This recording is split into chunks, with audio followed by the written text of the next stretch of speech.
Hola mga amigos, home o'clock na ng muli. Welcome back to my channel. Andito po tayo ngayon sa harap ng aking Cinderella, the caravan.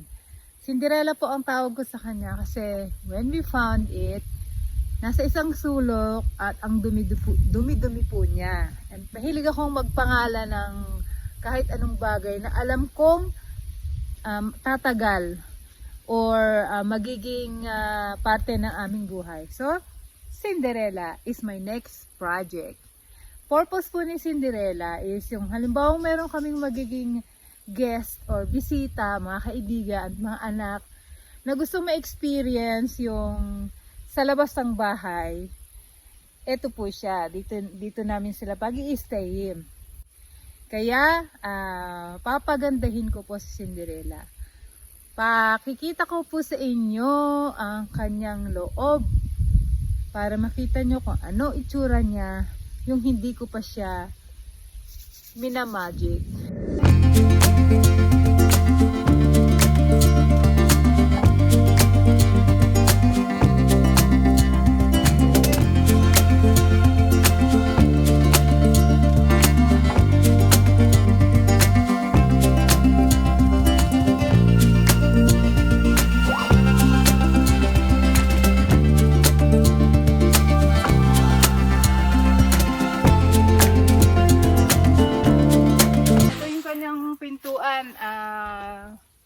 Sira ang kanyang lock, kaya nilagyan ko to para hindi siya kusang bumukas. So, tanggalin natin.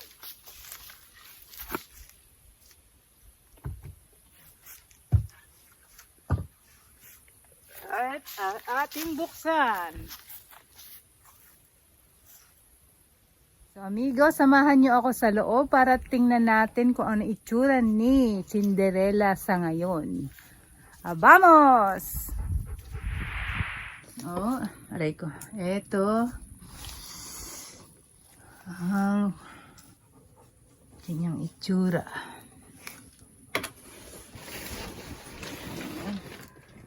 Ito ay, syempre, higaan yan. At, ayun, may laman. Hindi ko pa na-check yung laman dyan. Baka may kiyamanan. And, ayan, sira-sira po yung kanyang at saka wirings. Sira. Pero meron siyang lababo. Lababo at lutuan.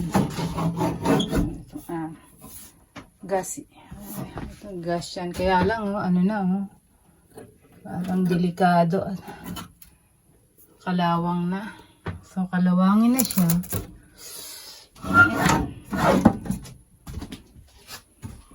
Ayan.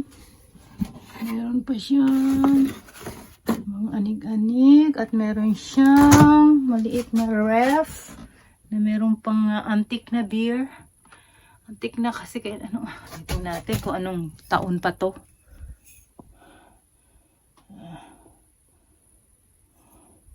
Lang nakalagay. Anyway, tsaka ayan, may cabinets. Mukhang nag-brown out pa kasi may kandila. Ayan. May cabinet pa taas.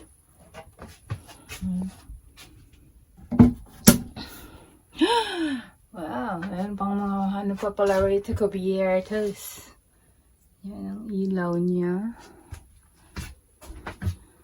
At yan yung kanyang malamang lamesa, upuan ko na kama ito eh. Kasi siya ditiklop. Ditiklop yung lamesa. So, yan. At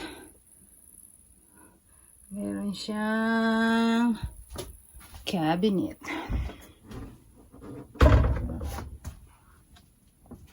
Okay.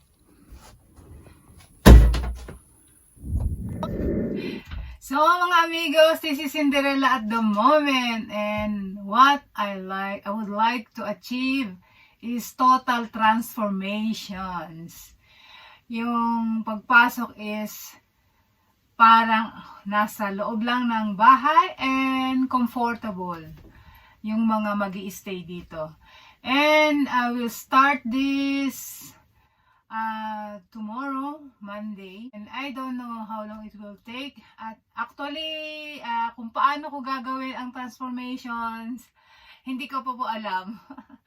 But hopefully, magawa ko po ito. At sana abangan nyo. Maraming pong salamat sa panonood. And see you again next time. Hasta luego!